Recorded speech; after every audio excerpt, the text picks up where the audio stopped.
क्या लगता है प्रॉपर्टी सिर्फ एक इंसान ओन कर सकता है? तो आप एक बात बताइए, कोई आदमी या कोई औरत अपनी प्रॉपर्टी किसी पेट डॉग के नाम पे लिख जाते हैं, तो क्या वो पेट डॉग एक लीगल पर्सन माना जाता है? क्या फिर या फिर ये बताइए, एक सरकार किसी प्रॉपर्टी को ओन कर सकती है या सिर्फ उसकी एक कस्टोडियन होती है? चलिए मैं आपको प्रॉपर्टी ओनरशिप का पूरा सच एक ट्विस्ट के साथ बताता हूँ। Hello everyone, I am Pratham Garg from Century Law Firm. आपको मैं इस प्रॉपर्टी ओनरशिप का पूरा सच बताऊंगा, मेरे साथ पूरी वीडियो में बने रहिए। Basic rule, who can own property, property कौन कौन ओन कर सकता है? तो इसका एक सिंपल सा बेसिक रूल है, प्रॉपर्टी ओन करने के लिए आपको एक लीगल पर्सन होना पड़ता है।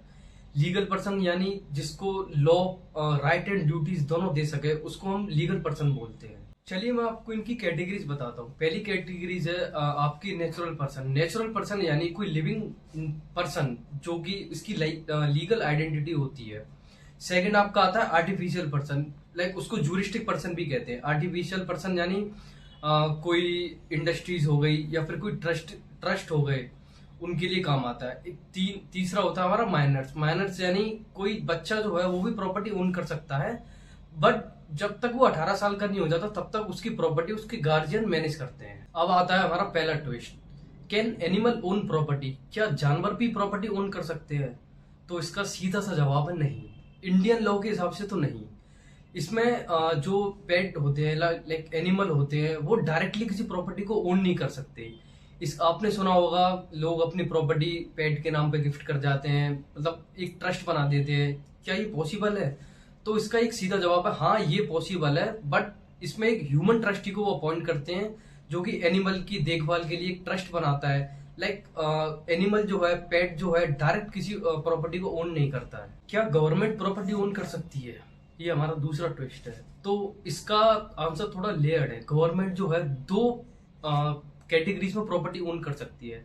एक तो खुद ओनर होकर प्रॉपर्टी ओन कर सकती है, जैसे गवर्नमेंट की भी कुछ उनकी बिल्डिंग्स होती, जैसे गवर्नमेंट बिल्डिंग्स हो गई, लैंड बैंक्स हो गए, ऑफिसेज हो गए, ये गवर्नमेंट के पास होती है। तो गवर्नमेंट इनको क्या है, सेल कर सकती है, इनको बाय कर सकती है या फिर ट्रांसफर कर सकती है। दूसरा रोल कस्टोडियन की तरह, जहां गवर्नमेंट जैसे पब्लिक पार्क्स हो गए, रिवर्स हो गई, या फिर कोई भी ऐसी प्रॉपर्टी है जो पब्लिक के लिए, उसको अपनी मर्जी के लिए, लाइक अपने फायदे के लिए वो बेच नहीं सकती है। इसमें जो गवर्नमेंट जो है वो एक ट्रस्टी की तरह काम करती है। इसको एक टर्म बोलते हैं public trust doctrine. Public trust doctrine करके एक टर्म है, वो टर्म बोला जाता है। चलिए मैं आपको एक और ट्विस्ट देता हूँ, क्या भगवान प्रॉपर्टी ओन कर सकते हैं?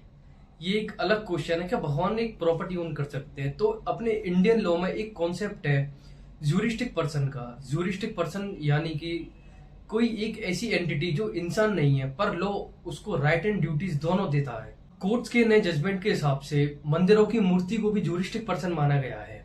जैसे कोई भी मूर्ति जब स्थापित होती है तो लॉ उनको एक जूरिस्टिक पर्सन मानता है, लॉ उनको राइट एंड ड्यूटीज देता है। के नाम पर बिल्डिंग्स, एसेट्स या फिर और भी सारी चीजें रजिस्टर करा सकते हैं। तो आपको एक मैं रियल एग्जांपल देता हूँ।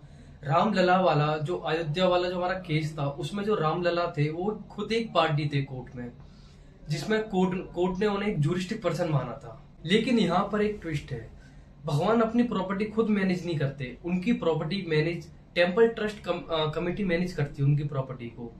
यानी लीगल प्रॉपर्टी डिटी के नाम पर होती है, पर जो प्रॉपर्टी है वो इंसान मैनेज करते हैं। तो चलिए मैं इस वीडियो को यहीं एंड करता हूँ, एंड आई होप आपको ये वीडियो यूजफुल लगी होगी। Thank you.